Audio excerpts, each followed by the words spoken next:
county had its local courthouse, but this was the court for everybody. Clerk sat here to take care of the paperwork. A jury sat here if a jury was requested. Lawyers sat here and stood to speak before the court, men like Patrick Henry, Thomas Jefferson earned their living here.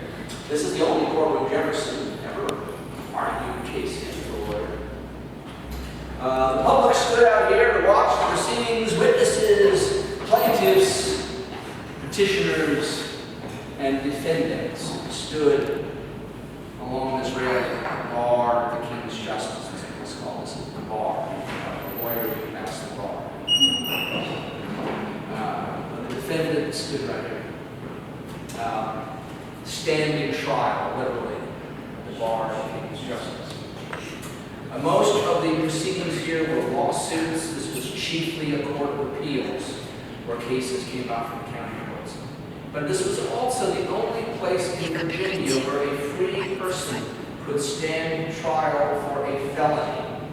That means serious crime, anything from shoplifting to murder brought you here. You ever hear of a fellow called Blackbeard? Heard of him? Just wondering. We never got Blackbeard here. We brought his head back. But we also brought back 15 of his crew, or alleged members of his crew, when Blackbeard was killed. And those alleged pirates stood trial right here in 1718. In the end, 13 were hanged. In fact, a lot of people were hanged. This court did not send anybody to prison. We didn't have a prison system. We had a gallows. And the penalty for felony was death by hanging. There was also the possibility of mercy. If it's a first offense, it's non-violent, and you convince the justices you're really sorry for what you did, we'll give you a second chance. We'll brand you on the left hand with a hot iron to mark you as someone who has used up their second chance. But we'll let you go. But if we don't do this, then we're probably going to hang you. And so somewhere between 1,500 and 2,000 people were tried here for felony crimes during the 18th century. About half were found not guilty. It wasn't always easy to convince 12 jurors. About a quarter of them were found guilty, branded, and released. A handful were pardoned. About a king of the government. And then about a quarter of all the defendants were found guilty and duly hanged over neck and bed.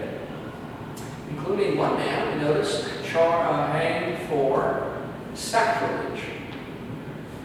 What he actually did is break into the church and steal the communion silver, but instead of charging him with breaking and entering great larceny, they just charged him with sacrilege.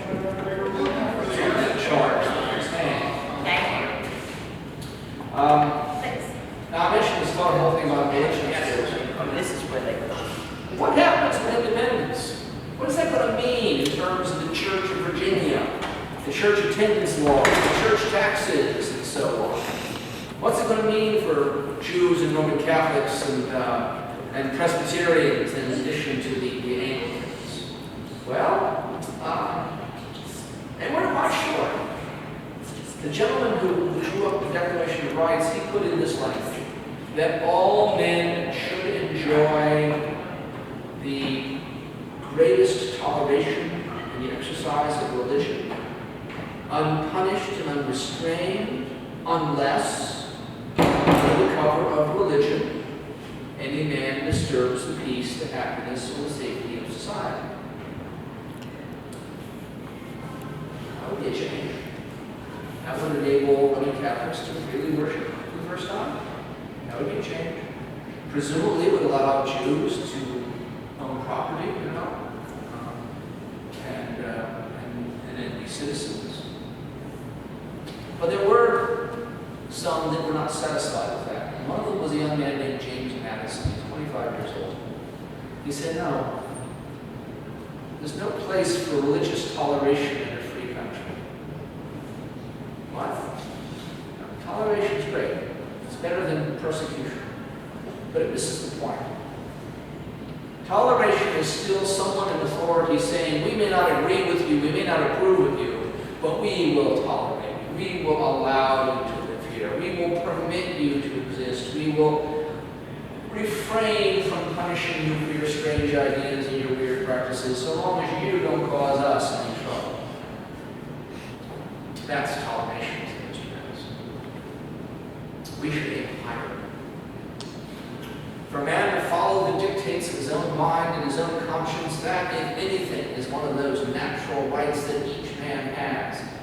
And the law has no more business granting him the exercise of that right than it has denying